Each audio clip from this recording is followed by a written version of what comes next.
Hello and welcome to Pro Tour Yokohama.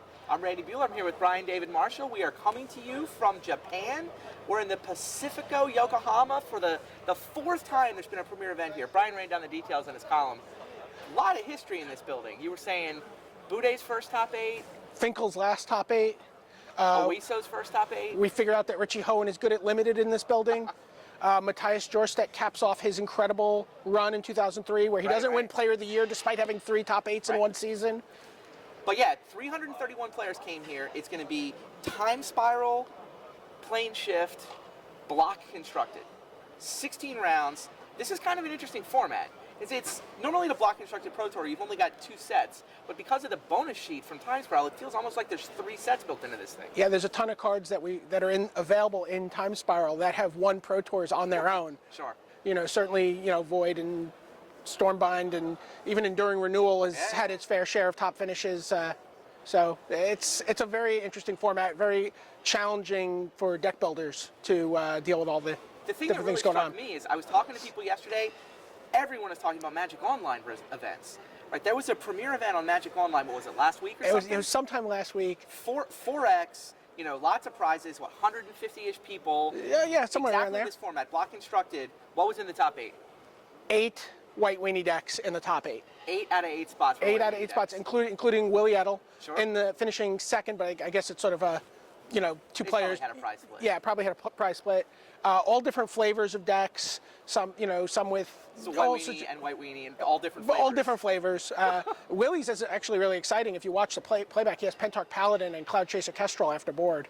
So what does the Paladin do exactly? Pentarch Paladin is like Northern Paladin or Southern Paladin, except that it kills any you pick a color when it comes into play. Right. So, and with Cloud Chaser Kestrel, you can make any permanent white, including lands. So you can actually get the perfect victory and destroy all your opponent's permanents with Cloud Chaser. And nice. I mean, you probably want to be attacking and killing them, but it's kind of fun.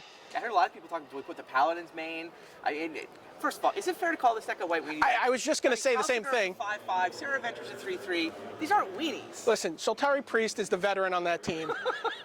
Anything with the Soltari Priest in it's got to count as white weenie? Yeah, it counts as white weenie. I mean, maybe you can call it Richmond Gun if you want to, but, it's white weenie. This is Priest's big opportunity. Priest is like looking for his big Pro Tour win, right? Sure. Like Priest has always got the top 8 appearance, but he's lacking the win for his resume for the Hall of Fame. I'll buy that. So people seem to think of this format as 3 decks. White weenie is clearly the one with the bullet on its forehead, but then you've got a blue-black deck, control deck. Like the control deck is blue-black in this format because Damnation isn't white, right? Right. And then you've got red-green as the other key card.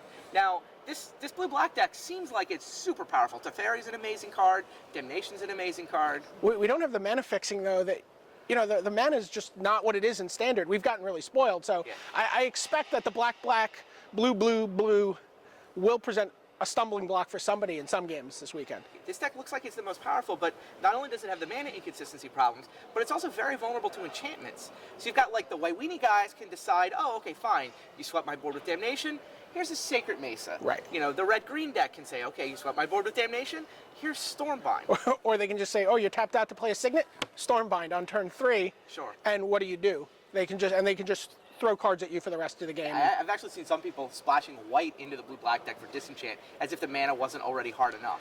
I've seen some pretty bad mana. I saw a deck splashing white for Pull from Eternity of all things. So wow. I've seen some pretty strange cards already. Yeah, I was walking around. I saw a lot more diversity than just those 3 core decks, but it seems like that really sort of defines things. You've got white weenie with the bullet on its forehead. Everybody's reacting against white. Sometimes they go red-green. Sometimes you've got the control decks. But a lot of white hate. That was the dominant thing I saw walking around the building this morning. We watched a feature match over here, and there was not a white weenie player at the table, but white weenie's presence was enormous. Sulfur Elemental. Sulfur Elementals on this side of the table. Nice. Wildfire Emissary over here, and everyone's looking at each other going, I didn't come here to fight you. Right. So it was pretty interesting. Like it's definitely this warping effect. Someone compared it to, said, it's not nearly as insane, but they compared it to Arcbound Ravager or Ravager Affinity as being just this sort of clock of the format, the white weenie deck.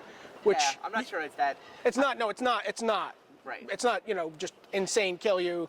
do all this crazy stuff. fact, But it's faster than a lot of the other Have you decks. actually seen a white weenie deck yet? Yes, I've seen a handful. A handful. I think it's only going to be a handful. I think that Magic Online event came out and everybody went, oh my god, it's all about white weenie. Everybody loaded up on hate. Nobody's actually going to show up with the white weenie deck. I mean, it seems like the kind of event that's going to get won by the deck that can beat the anti-white decks. Like, how good are you against these cards? That's what I think you need to be able to beat. So. Interesting. I haven't seen anybody who seems super confident. Like, a lot of people spend a lot of time working on the format. I'm not sure anyone feels like they actually broke the format. Good news for them. Scrub out on day one. There's a future side pre-release waiting for you tomorrow. Can I scrub out on day one? You'll see. How many of these do you have to lose to be allowed to play the pre-release? There you go. Look, the product is actually in the building. It's sort of behind this curtain. You know, you got the boxes, all the, the pre-release cards, everything is ready. Saturday and Sunday here will be all future sight with the local crowd. You'll have, the pros that missed day two mix in. It's going to be a fun weekend. Yeah, I can't wait. Should be a fun weekend. And I will be here all weekend. Brian will be with me. We'll be bringing you continuous coverage of Pro Tour Yokohama, so stay tuned.